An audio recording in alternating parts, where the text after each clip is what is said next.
লজ্জা করবেন না, বা মায়েদেরকে বলছি লজ্জা করবেন না, কারণ কেন বলুন সবাই সোজা করছি, তাই তো বলছে এই যে হরিনাম হচ্ছে, গৌরীটাকে দেখছেন 24 ঘন্টা দুই বাহু তুলে কেমন দাঁড়িয়ে আছে। পৃথিবীতে মানে মধুর নাম কে নিয়ে এসছে? সেই গৌরীটাই, তাই তো। তো সকলে দুই বাহু তুলে, সকলে যদি না হাত তাহলে খারাপ লাগবে।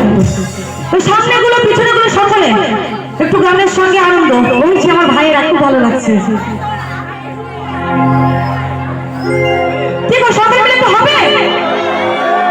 হাতগুলো কোথায় আমি দেখতে চাই, সকলে সকলে বলছি যারা হাত তুলছে না তাদেরকে একটা কথা বলি, কেমন কিছু মনে করবেন না। বলছি পুলিশ যদি পিছনে এসে বন্দুক তাক করে তখন কি করে? হাত তুলে। একদম ঠিক। তো কিসের জন্য হাত তুলে? কিসের জন্য হাত তুলে আপনার জানা আছে? কিসের জন্য হাত তুলে বলুন তো? আমি কিছু করিনি, আমি তাই তো। তাহলে পুলিশ যদি আমাদের কাছে আসে বন্দুক তাক করে তখন আমরা দুই হাত তুলে দিই, মানে দুই বাহু তুলে তাকে কি বলি? আমি কিছু করিনি, আমি নির্দোষী। সেরকম আমরা ভগবানের কাছে কি করি? ঈশ্বরের কাছে কি করি? দুই হাত তুলে হরি নাম করি আর কি বলি? হে প্রভু, আমি কিছু করিনি, আর যদি ভুল করে থাকি তাহলে তুমি আমায় ক্ষমা করে দিও। সেই জন্য তো তুই বাদ করতে বলছি, সকলে যদি পাপ থাকে কিছু পূর্ণ হয়ে যাবে, কি তাই তো? সকলে দেখি, সকলে তুই বাহু তুলি একসঙ্গে। গৌরে হে গৌরে আন্ন মধুর যে নামেতে মত হয়ে পাগলে ধরা ধাম। কি হয়েছে দাদু? ভালো লাগছে না?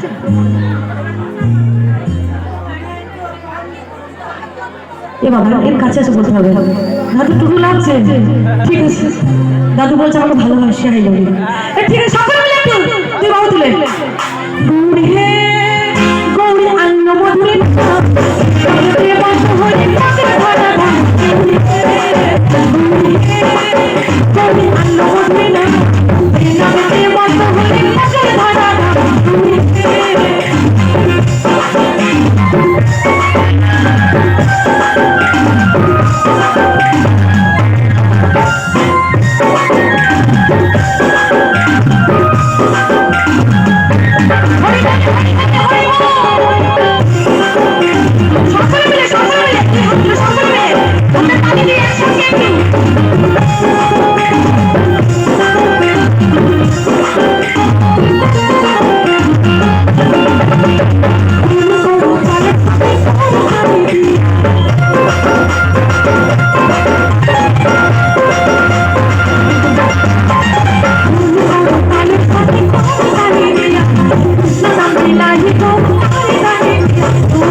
Thank you.